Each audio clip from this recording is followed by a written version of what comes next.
एक दिन एंड्रोमेडा और मिल्की वे गैलेक्सी की टक्कर तो तय है। एंड्रोमेडा करीब 300 किलोमीटर प्रति सेकंड की रफ्तार से मिल्की वे की ओर बढ़ रही है। वैज्ञानिक अनुमान लगाते हैं कि आज से करीब 4.5 बिलियन साल बाद एंड्रोमेडा गैलेक्सी मिल्की वे से टकराएगी। लेकिन अगर बिग बैंग के बाद से ही ब्रह्मांड फैल रहा है तो दोनों आकाश गंगाएं एक दूसरे से करीब कैसे आ सकती है। एंड्रोमेडा मिल्की वे की पड़ोसी गैलेक्सी है। यह पृथ्वी से लगभग 25 लाख प्रकाश वर्ष दूर है। एंड्रोमेडा लगभग 1.52 लाख प्रकाश वर्ष में फैली हुई है। एंड्रोमेडा गैलेक्सी का द्रव्यमान हमारे मिल्की वे गैलेक्सी जितना ही बताया जाता है। इसे रात को आकाश में आसानी से देखा जा सकता है।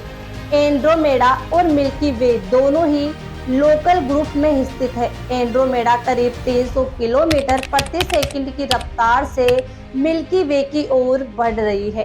करीब 5 बिलियन साल में दोनों आकाश गंगाएं टकराएगी। उनके मिलने से एक नई आकाश गंगा जन्म लेगी। करीब 13.8 बिलियन साल पहले बिग बैंग के बाद से ही ब्रह्मांड फैल रहा है। महान खगोलविद एडविन हब्बल ने हमें 1929 में ही यह बता दिया था। लेकिन ब्रह्मांड के फैलने का मतलब यह नहीं है कि सब कुछ एक दूसरे से दूर जा रहे हैं।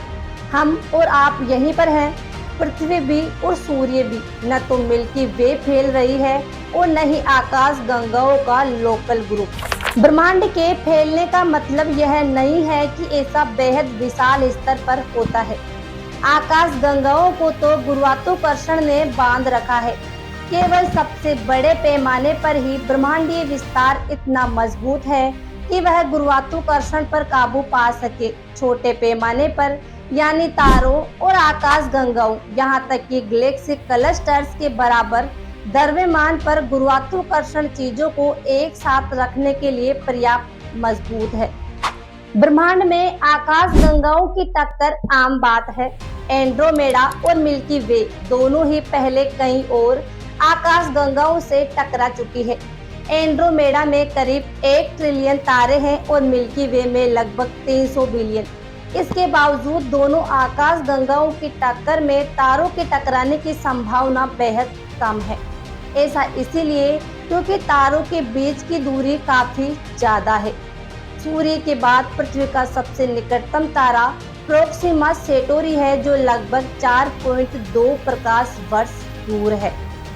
दोनों आकाश गंगाओं के केंद्र में महाविशाल ब्लैक होल मौजूद है।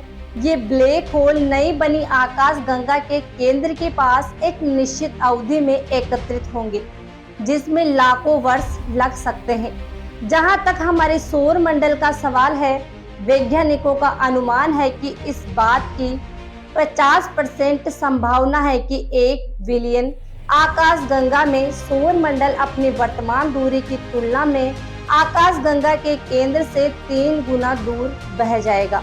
हालांकि इससे सूर्य और ग्रहों के सिस्टम पर कोई असर नहीं होगा।